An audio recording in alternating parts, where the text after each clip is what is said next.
Assalamualaikum warahmatullahi wabarakatuh. Perkenalkan, nama saya Diki Novembri Ramadhani, Prodi Teknik Informatika, Universitas Trunojoyo Madura. Pada kesempatan kali ini, saya akan menjelaskan perihal manajemen waktu dan keorganisasian.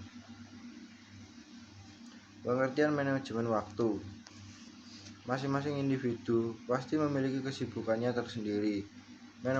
Manajemen waktu adalah bentuk upaya yang bisa dilakukan guna membagi porsi waktu yang Anda punya untuk masing-masing kegiatan tersebut. Kegiatan menerapkan strategi ini, Anda tahu kegiatan mana yang menjadi prioritas sehingga harus menerima porsi waktu yang lebih banyak daripada lainnya. Dengan kata lain, pengertian time management atau manajemen waktu adalah upaya menentukan skala prioritas waktu agar tetap efektif digunakan dalam keseharian kita.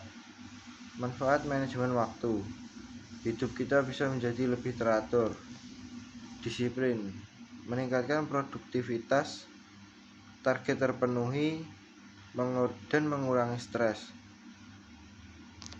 Berikut akan saya bagikan beberapa tips memanajemen waktu. 1.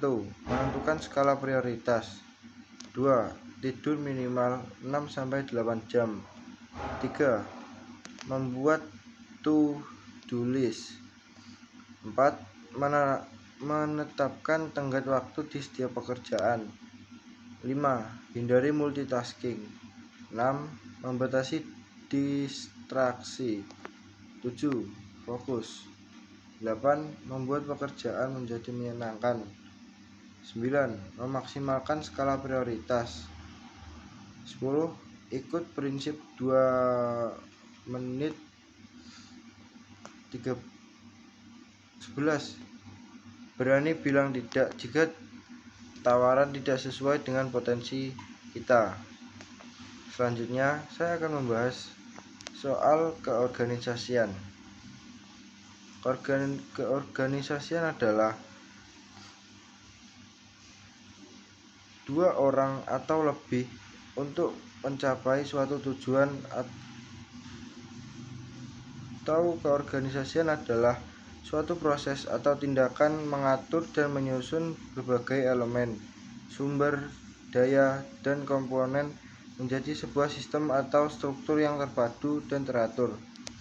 Tujuan utama dari keorganisasian adalah mencapai efisiensi, efektivitas, dan tujuan yang telah ditetapkan melalui peraturan yang tepat dari berbagai unsur yang ada dalam suatu konteks tertentu, seperti organisasi, proyek, atau kegiatan. Hal ini melibatkan pengelompokan, penentuan tugas, aliran informasi, dan koordinasi agar berbagai elemen dapat berfungsi bersama-sama untuk mencapai hasil yang diinginkan. Dalam konteks bisnis, keorganisasian melibatkan perbentukan struktur organisasi, pembagian tugas dan tanggung jawab, pengaturan aliran komunikasi, dan pengelolaan sumber daya seperti manusia, waktu, dan uang. Dalam kehidupan sehari-hari, keorganisasian dapat mencakup mengatur jadwal harian, menyusun rencana perjalanan, atau mengelola pekerjaan rumah tangga. Penting untuk ditekankan bahwa keorganisasian bukan hanya tentang mengatur fisik atau materi, tetapi juga tentang pengaturan proses, hubungan, dan interaksi antara berbagai elemen.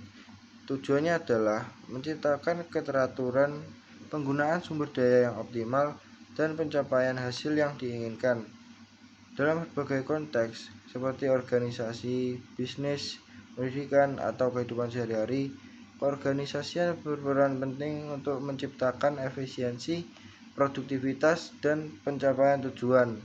Beberapa aspek penting dari keorganisasian meliputi: 1. Penetapan tujuan. Sebuah organisasi atau individu perlu memiliki tujuan yang jelas dan terdefinisi dengan baik. 2. Struktur. Ini mencakup pembagian pekerjaan, pembentukan tim, dan hierarki yang mengatur bagaimana tugas-tugas dan tanggung jawab didistribusikan di dalam organisasi. 3. Pengaturan sumber daya. Keorganisasian melibatkan pengalokasian sumber daya seperti waktu, uang, tenaga kerja, dan bahan untuk mencapai suatu tujuan. 4. Koordinasi. Berbagai bagian atau unit dalam organisasi perlu berkoordinasi satu sama lain untuk mencapai tujuan bersama. Ini melibatkan komunikasi yang baik, kolaborasi, dan pemantauan. 5. Pendelegasian tanggung jawab. Mengalokasikan tanggung jawab dan tanggung jawab kepada individu atau tim yang sesuai dengan keahlian dan kemampuan mereka. 6. Pemantauan dan pengendalian. Memantau kemajuan terhadap tujuan dan melakukan perubahan jika diperlukan agar tetap sesuai dengan rencana. 7. Efisiensi atau efektivitas.